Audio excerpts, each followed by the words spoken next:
Hello दोस्तों, राधे राधे। स्वागत है आपका आपके अपने चैनल में एम के राइटर में। तो दोस्तों, आज हम लोग लिखने वाले हैं गणतंत्र दिवस पर भाषण, जो कि आप लोगों का बहुत ही कमेंट आ रहा था। तो इसीलिए मैंने सोचा क्यों ना लिख दिया जाए, और मैंने पैराग्राफ वाइज लिखा है। तीन चार पैराग्राफ में लिखा है। आप लोगों को जितना याद होगा या तो आप लोग को जितना लिखना होगा तो आप लोग लिख लीजिएगा। 6-7 लाइन में मैंने लिखा है, और कोई 8 कोई 9 लाइन में लिखा है। आप लोग को बहुत ही आसानी से याद करना होगा तो याद भी हो जाएगा, और लिखना होगा तो लिख भी लेंगे। तो चलिए, मैं लिखता भी रहूँगा और पढ़ता भी रहूँगा, जिससे कि आप लोगों को कहीं शब्द में कोई शब्द आप लोग को समझ में नहीं आएगा, या तो आपको उसमें उसके मात्रा में कोई दिक्कत होगा, तो मैं पढ़ूंगा तो उससे आप लोगों को क्लियर हो जाएगा। तो आइए साथ में पढ़ते भी रहता हूँ।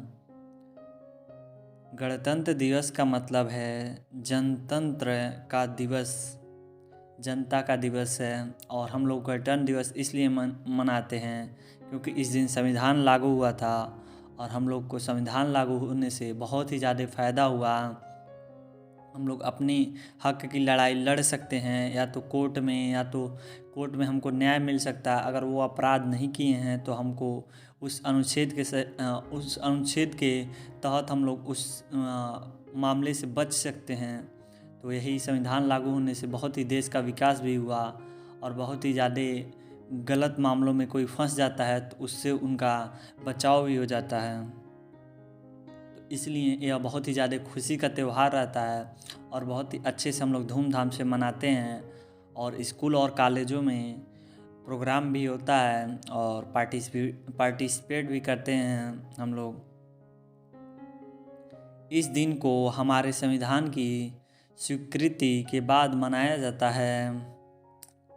जब 26 जनवरी 1950 में किया गया, यह संविधान लागू किया गया, तो उसी के बाद हम लोग 26 जनवरी को हर साल हम लोग यह गणतंत्र दिवस मनाते हैं।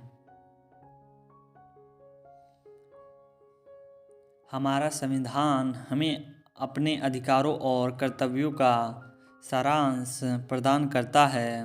देखिए, यहाँ पर भी मेंशन कर दिया गया है कि हमारा संविधान हमें अपने अधिकारों को, जो हम लोग का अधिकार है, और हम लोग का कर्तव्यों का सारांश प्रदान करता है। जो भी हम लोग का अधिकार मिला रहता है और जैसे हम लोग करते हैं वैसे हम लोग को भरना पड़ता है। ये संविधान के अनुसार किसी के साथ हम लोग छेड़छाड़ कर देते हैं, या तो किसी के साथ गलत व्यवहार करते हैं, अगर वो मामला ज़्यादा बड़ा होता है तो कोर्ट में उससे हम लोग को सज़ा भी मिलती है, और नहीं किए रहते हैं तो हम लोग उससे बच भी जाते हैं।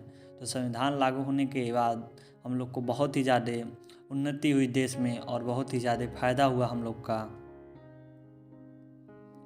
और गणतंत्र दिवस हमें इसे याद रखने का अवसर देता है, और हम लोग को यह कभी नहीं भूलना चाहिए, और बहुत ही अच्छे से सेलिब्रेट भी हम लोग को करना चाहिए।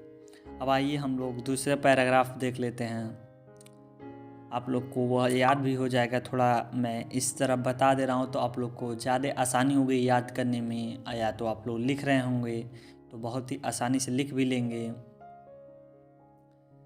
तो मेरा यही मतलब सोच रहता है कि आप लोग को कैसे छोटे छोटे लाइनों के माध्यम में और छोटे छोटे शब्दों के माध्यम में आप लोगों तक जानकारी पहुंचाऊं, जिससे कि आप लोगों को याद करने व लिखने में दिक्कत ना हो। अब हम लोग दूसरा पैराग्राफ देख रहे हैं।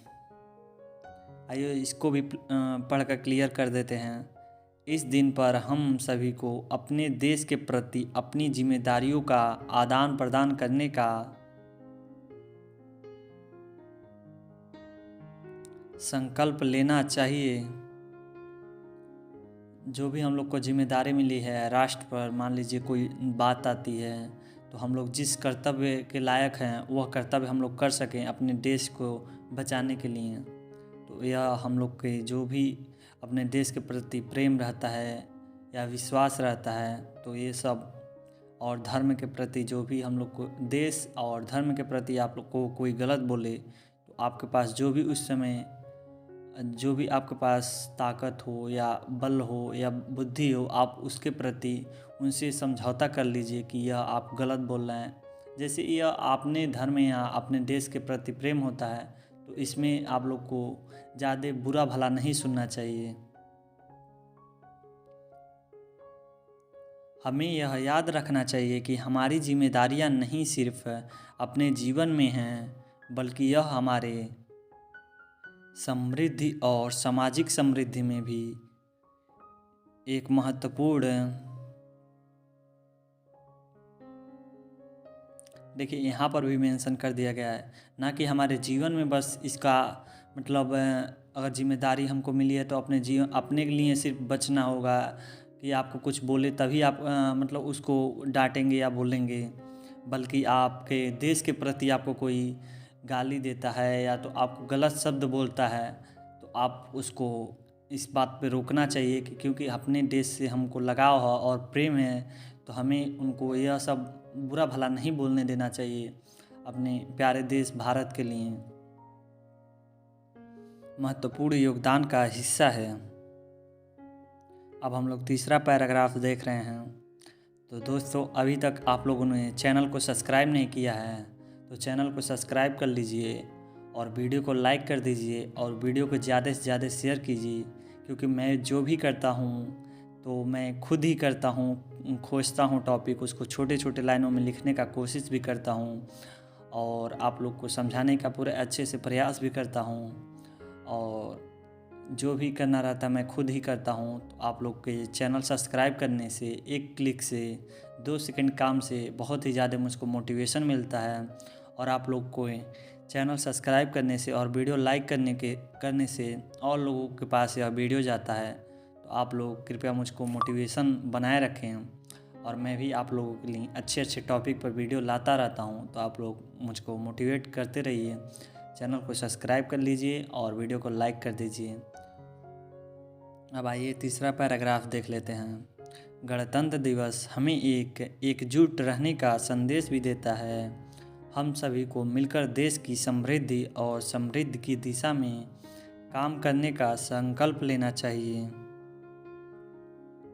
हम लोगों के देश में जो भी हम लोग कर पाते हैं, जहाँ भी हम लोग अपना योगदान दे सकते हैं, वहाँ हम लोग को अपना योगदान देना चाहिए, जिससे देश का भला हो या देश पे कोई आँच न आए। ये सब हम लोग के योगदान में रहता है, तो वो काम हम लोग को कर लेना चाहिए। इस दिन को विशेष बनाने के लिए हमें समर्पण और साझेदारी के साथ मिलकर काम करना होगा। ओके दोस्तों, अब मिलते हैं नए वीडियो में और नए टॉपिक के साथ। तब तक के लिए आप लोग को 26 जनवरी की ढेर सारी शुभकामनाएं और मिलते हैं नए वीडियो में।